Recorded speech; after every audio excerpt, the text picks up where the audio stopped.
Welcome back to One Piece Anime Review, episode number 88. Now, basically, with these current set of episodes, I probably will be hitting episode 100 really soon with this one. Probably will, but here's the thing. I'm only going to go through 12 of these episodes, because I'm very interested in getting back to do some Doctor Who and then back to Turbo Ranger. Here we're discussing the first 2 episodes released for the series. Well, for this batch episode, yes. First of which is Holand and Tomut, Emperor of the Sea, Blackbeard Crackles. Yep. Now, the 2 episodes I'm covering here, let's see. They had covered pretty much like all of 925 and basically pages 2 through 8 of 926. Characters debut in these episodes. We have Miki, who has no voice actor, Tori, Kapatsu, Kamachi, who's voiced by Adam Gibbs. As far as I remember, this is the only appearance by them in this whole entire series. Just as one quick cameo, because Blackbeard, next to the Blackbeard, he doesn't have these affiliates with him.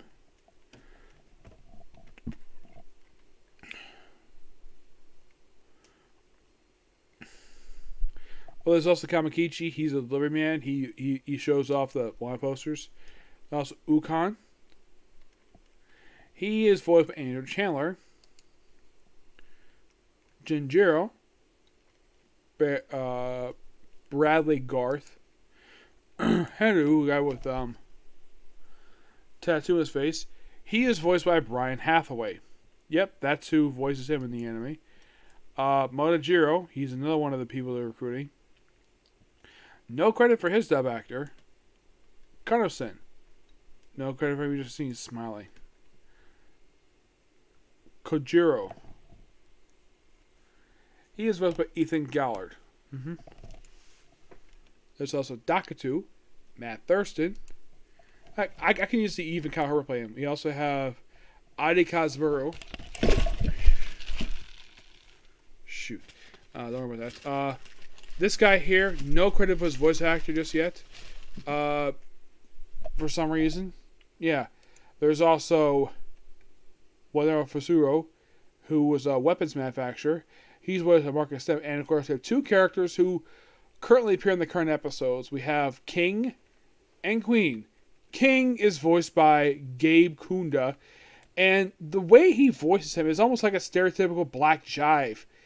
Yeah, I'm not sure why King is voiced this way for. Now you might be thinking, is King black under that mask he wears? No, he's white. So why does he sound like a black guy? I don't know. It's one of the most strangest things that was King in the dub. Queen doesn't say very much at all. He's voiced by Major Attaway.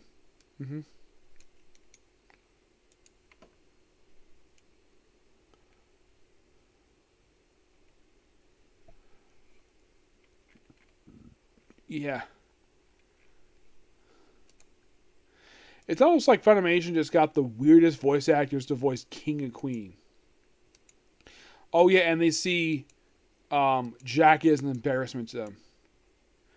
Yeah, I don't know why. But in the case of what happens in these 2 episodes, well, 917 is something that takes place outside. They do kind of reveal what's going on, like at the Reverie, where the world thing isn't voted on, but they haven't revealed the dates of it yet.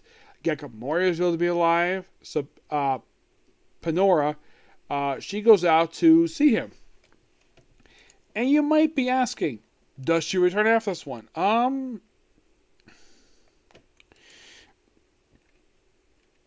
don't think so. I haven't seen her after this one. Actually, no, she does basically. She actually just returned recently. She actually returned in a recent chapter where she freed Kobe. So, apparently, then we have it where you have Gekamori with his zombies attacking an island run by Blackbeard, which with this island just returned in the recent arc, in the recent chapters of the manga. What is he there doing? Looking for Absalom, because he's feared that he's been kidnapped. And it's found that Absalom is dead, because Blackbeard killed him, but before he died, he stole his devil fruit and gave it to Sasuru of the Rain. Now here's the thing. When it's real, like, we see Absalom, and like we see someone with a clear for like, wait, Absalom's there and he's got the fruit. Who's this guy? It's Sword of the Rain. And Gekamori is like, and he, of course, Satoru's like this. You know who I am, don't you? He's like, you're Yasuru. He's like, yes. You were probably impelled down. So he kind of knew that. I'm glad the fact he kind of knew who he is. Because he has a reputation. The thing with Satoru of the Rain, he was a very vicious captain of the prison guards impelled down. Which, of course, Gekamori brings it up. And then, of course, he tries to take on Blackbeard. He calls up Blackbeard, he's like, where's Teach? And he tells, Teach, get your hairy body out here now. Yes, he's yelling this. Yeah, thank you, Chris Guerrero, for coming back to voice this character for one episode. Because you're not seeing it again until, recently. Yeah, it's great. Now, this is Chris Guerrero. As far as I can tell, they have not replaced him, per se. I don't think they have. By the way, one of two characters Chris Guerrero voices in the anime. The other, of course, being one of the giants. Yeah. I think it's Harem, the guy from who's one of the Straw Hats Grand Fleet. Yeah, he's yelling for him, he's like, where's Absalom? I'm I don't know who he is and where he is. And where's Teach? Come on here, Blackbeard. And then, of course, basically, he gets cut, and Absalom basically feels to be dead. Wow. Okay, if Gekamori is here and Panora basically is here, I have a question. Where the heck is the other member of his crew? Because the Thriller Bark Pirates actually have one more member, and that's Hogback. Yeah, don't know where he is. It's kind of weird. They don't really say exactly where he is.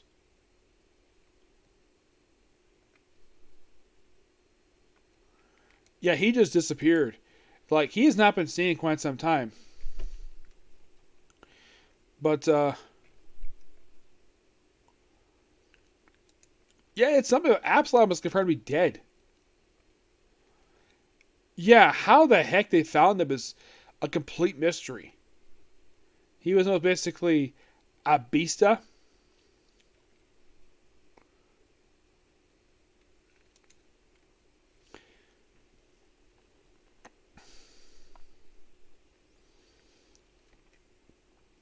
Yeah, so yeah, and then of course the episode end with the tube will continue to be cracked, and we also have a start of the Act 2. And then we cut to the beginning of Act 2 in the next episode, where we see the strongest man in Wano, who, by the way, is voiced by Rico Fujiro. Yep. And this is, of course, after the recap. Doji. Asura Doji.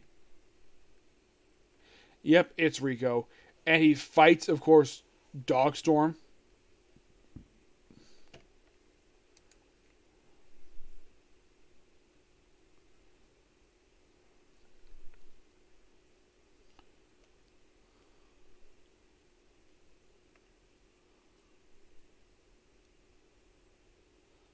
I'm not going to spoil exactly what happens with Absalom, but something bad happens to him.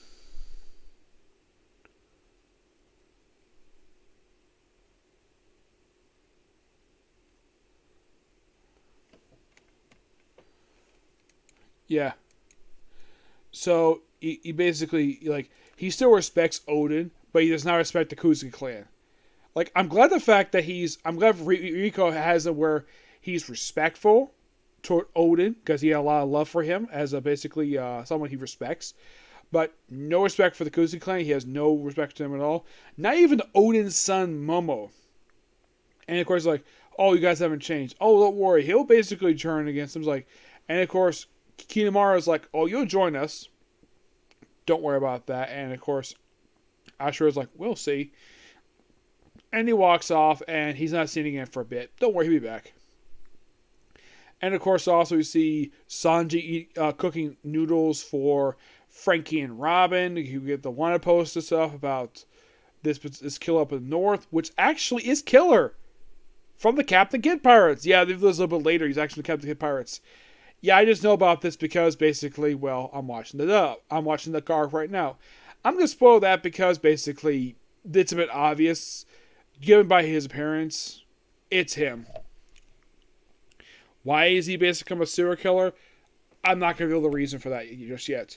But good mystery, good potential plot there for him, and set up for something basically Zoro would do a bit later in the arc. In the case of episode 17, it basically felt like a progression, basically outside stuff. But this not been followed for quite some time. Not to chapter 1080. That's where it's basically continued. So it's not for about oh my gosh, this is not going to be continued for over 100 chapters with him. So in the case next one, it felt like they were progressing a little bit. Like it found Luffy's an udon, Captain Kid's there, and of course all about eating, like competing wise. Not much else going on with episode. Aside from the fact we get more recruits for the Rebel Army, they're going to participate in the raid, and that's it. We're just progressing. We're just basically already into Act 2. We're just progressing a little bit to the arc itself, but still a good arc overall. It's an amazing arc, and I'm still enjoying it. I'm sure the voice actors are enjoying it. If I could chance Rico this, like, how does it feel about voicing a guy who's got like a beer gut? Yeah, and his title is the strongest man in Wano. That's why I think he's chubby. This will be something, given the fact Rico is a bodybuilder. Yes, I've seen what Rico Fajero looks like. He looks like he's musky. He's very muscular. A lot of the voice actors I met are pretty skinny, like a lot of the male ones. Female ones, usually they're in pretty good shape for people their age. But yeah, not much else. These 2 episodes, they're really good. So